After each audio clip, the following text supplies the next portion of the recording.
안녕하세요, 청취자 여러분. 오늘 저희가 함께 좀 깊이 들여다볼 자료가 있는데요. 바로 겸손이라는 성품에 대한 기독교 묵상집의 일부입니다. 네, 안녕하세요. 이게 특히 고린도전서 15장 9절, 10절 말씀을 중심으로 하더라고요.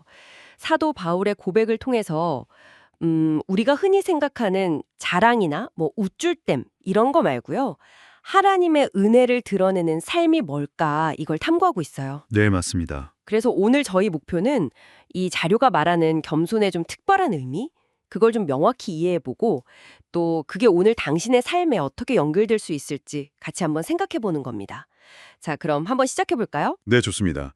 이 자료는 기독교적인 관점에서 겸손을 다루고 있는데 특히 그 사도 바울이라는 인물이 있잖아요. 그의 아주 극적인 변화 그리고 그의 솔직한 고백을 핵심 예로 들고 있어요. 네네. 그의 이야기를 따라가다 보면 겸손이 그냥 뭐 자신을 낮추는 그런 소극적인 태도 그 이상이구나 하는 걸 알게 되죠. 아, 그 이상이다. 네. 오히려 자신의 존재, 또 내가 이룬 어떤 성취들, 그것들의 근원을 어디에 둬야 하는가? 이 근본적인 관점의 변화, 뭐랄까, 세계관의 변화와 깊이 관련이 있다는 걸 보여줍니다. 세계관의 변화요? 흥미롭네요. 그럼 바로 그 핵심 구절, 고린도전서 15장 9절 10절로 들어가 보죠. 9절에서 바울이 자신을 사도 중에 가장 작은 자라고 말해요. 네, 심지어 나는 하나님의 교회를 박해하였으므로 사도라 칭함받기를 감당하지 못할 자니라 이렇게까지 말하거든요. 이거는 뭐랄까 굉장히 자기를 낮추는 것처럼 들리는데. 그렇죠. 겉으로만 보면 그렇게 보일 수도 있어요. 근데 이 자료가 강조하는 건 이게 그냥 단순히 자기를 비하하거나 아니면 뭐 예의상 하는 그런 겸용의 편, 이게 아니라는 점입니다. 아, 그게 아니다. 네, 핵심은 두 가지예요. 첫째는 자신의 과거 잘못, 그러니까 그 교회를 박해했던 그 끔찍한 행동 있잖아요. 거기에 대한 아주 정직한 인식. 이걸 뭐 미화하거나 피하지 않고 딱 직시하는 거죠. 네, 직시하는 거. 그리고 두 번째는 그런 과거가 있는데도 지금 내가 사도로 불리고 일하는 건 이건 뭐 전적으로 내 자격이나 노력이 아니라 하나님의 은혜 덕분이다 라는 아주 깊은 깨달음. 이 두 개가 딱 결합된 고백인 거죠. 아, 과거의 그 어두운 면을 정직하게 인정하는 데서 출발한다. 이게 참 인상적이네요. 네. 근데 또 바로 뒤에 10절 말씀이 진짜 흥미로워요. 그러나 내가 나 된 것은 하나님의 은혜로 된 것이니 내게 주신 그의 은혜가 헛되지 아니하여 내가 모든 사도보다 더 많이 수고하였으나 여기까지 보면 좀 전에 자기 비하하는 것 같았는데 그쵸. 약간 쉽죠. 네. 근데 그러나 내가 한 것이 아니요 오직 나와 함께 하신 하나님의 은혜로라. 이렇게 마무리가 돼요.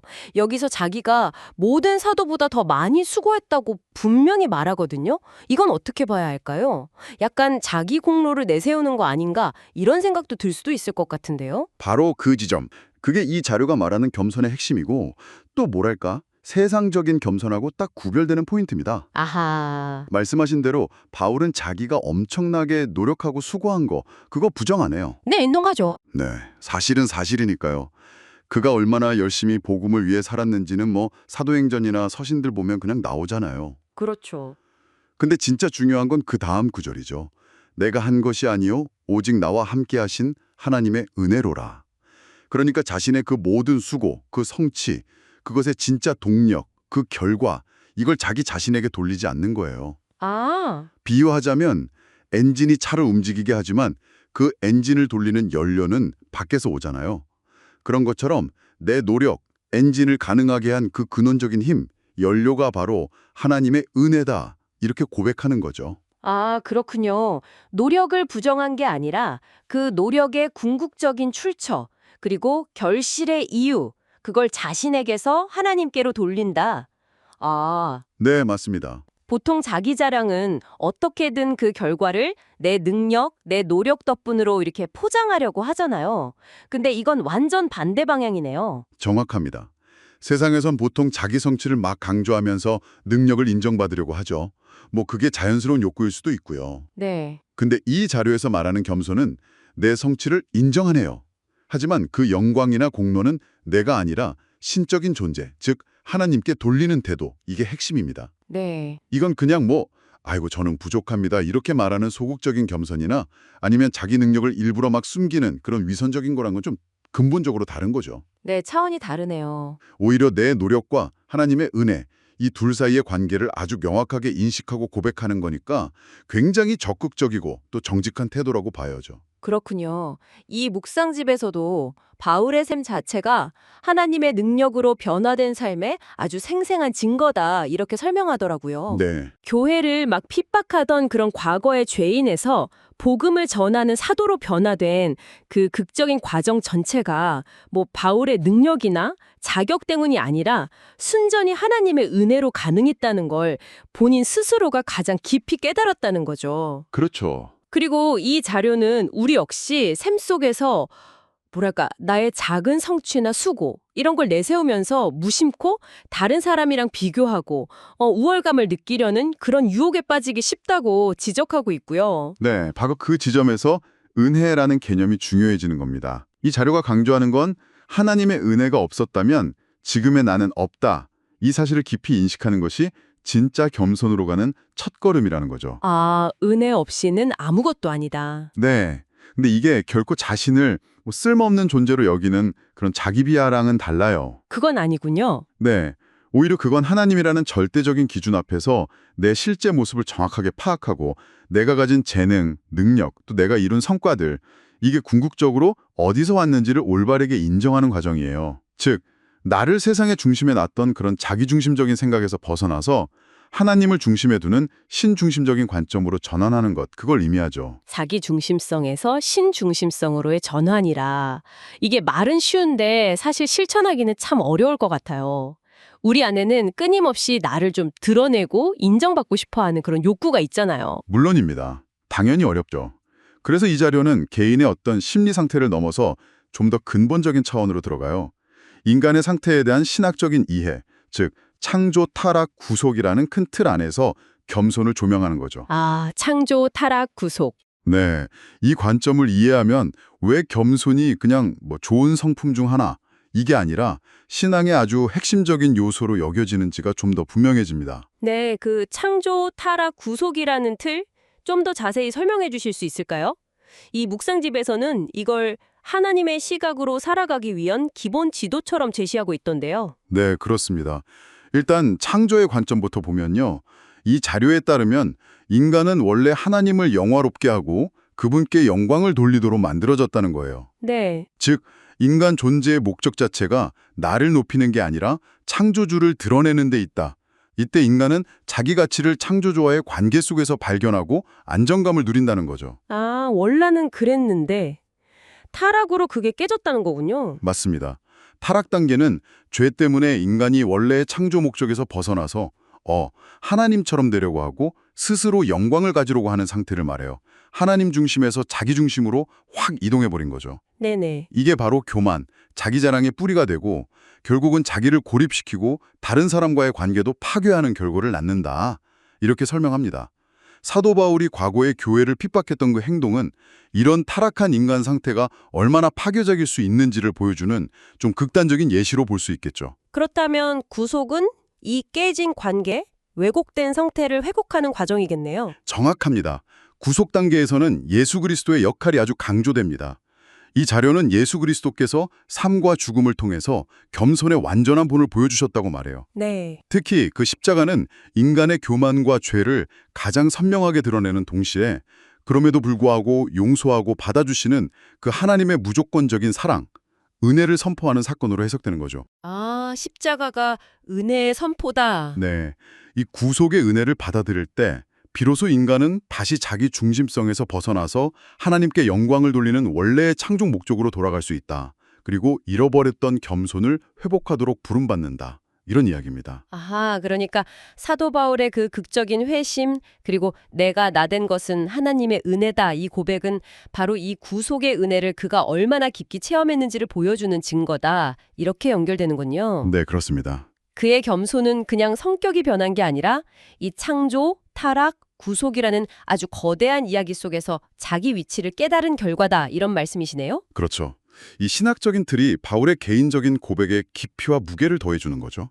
그의 겸손은 그냥 개인적인 성찰의 결과가 아니라 인류 전체의 이야기, 하나님의 구원 계획이라는 더 큰 그림 아래서 이해해야 그 의미가 더 분명해지는 겁니다. 네. 근데 여기서 이제 중요한 질문이 하나 생겨요. 과연 이 구속의 은혜를 통한 겸손이라는 개념이 지금 21세기를 살아가는 우리 개인의 아주 구체적이고 일상적인 삶의 문제들이랑 어떻게 연결될 수 있을까? 이 신학적인 틀이 실제 삶의 변화로 이어지려면 어떻게 해야 할까 하는 거죠. 아, 정말 중요한 질문이네요. 결국 이 모든 논의가 그냥 이론으로만 남지 않으려면 구체적인 적용이 필요할 텐데요. 맞아요. 마침 이 묵상집 마지막 부분이 그리스도의 성품에 참여하는 삶이라는 제목으로 우리 자신을 돌아보게 하는 실제적인 질문들을 던지고 있더라고요. 청취자 당신에게 직접 묻는 형식이라 더 와닿았어요. 네, 그 질문들이 바로 이론과 실천을 이어주는 다리 역할을 하는 것 같습니다. 첫 번째 질문부터 볼까요? 당신은 지금 무엇을 자랑하거나 우쭐대고 있습니까? 아, 뜨끔한데요? 그죠? 어쩌면 당신이 최근에 성공시킨 프로젝트일 수도 있고 남들이 부러워하는 당신의 어떤 사회적 지위나 재능일 수도 있어요. 네. 혹은 남들보다 내가 좀 더 도덕적이다, 신앙심이 깊다 이렇게 생각하는 은밀한 우월감일 수도 있고요. 아, 그런 것도 교만이 될 수 있군요. 그렇죠. 이 자료는 이런 것들을 솔직하게 딱 인식하고 그것 때문에 혹시 하나님이나 사람들 앞에서 내가 교만해지고 있지는 않은지 점검해 보라고 권하는 거죠. 생각보다 우리 삶 곳곳에 자랑거리가 숨어 있을 수 있겠네요. 두 번째 질문은 실천에 대한 건데요. 당신은 지금 어떻게 겸손을 실천하고 있습니까? 단순히 겸손해야지 생각하는 걸 넘어서 구체적인 행동으로 나타나고 있냐? 이걸 묻는 거죠. 맞습니다.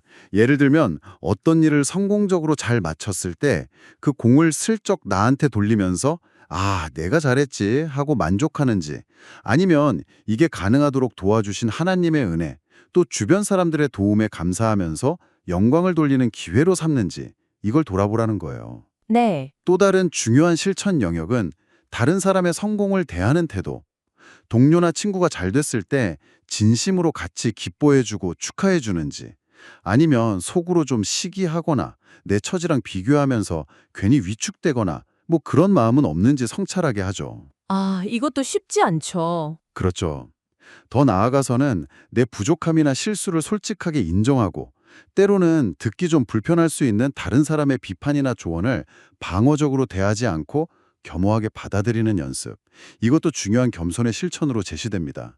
이런 것들이 사실 결코 쉽지는 않아요. 정말 그러네요. 특히 비판을 수용하는 건 자존심 때문에라도 참 어려운 부분인 것 같습니다. 마지막 세 번째 질문은 더 적극적인 결단을 요구하는 것 같아요. 당신은 지금 자랑하지 않고 하나님의 은혜만을 드러내기 위해 어떤 결단을 하고 있습니까? 이건 뭔가 삶의 방향성에 대한 질문처럼 들리는데요. 네, 맞아요. 이건 단순히 수동적으로 교만하지 말아야지 하는 걸 넘어서 능동적으로 하나님의 은혜를 드러내는 삶을 살기로 선택하고 있는가? 이걸 묻는 겁니다. 능동적으로요? 네. 예를 들어 당신의 삶의 이야기를 나눌 때 성공담보다는 어려움 속에서 경험했던 하나님의 도우심이나 은혜를 더 강조하면서 간증하는 삶을 선택할 수 있겠죠. 아, 또 남들이 알아주지 않더라도 묵묵히 좀 낮은 자리에서 다른 사람을 섬기는 역할을 기꺼이 감당하는 것. 이것도 중요한 결단이고요. 꼭 특별한 행동이 아니더라도 그냥 일상 속에서 만나는 사람들에게 친절과 사랑을 베풀어서 당신의 삶 자체가 하나님의 은혜를 보여주는 통로가 되도록 노력하는 것.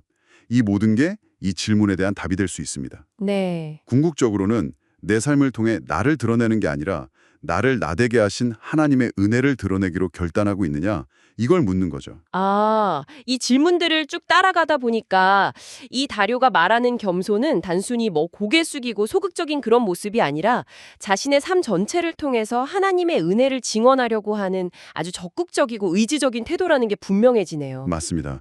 이 질문들은 겸손이 그냥 추상적인 개념이 아니라 당신의 매일의 선택과 행동 속에서 구체화되어야 하는 삶의 방식임을 강조하는 거죠. 네.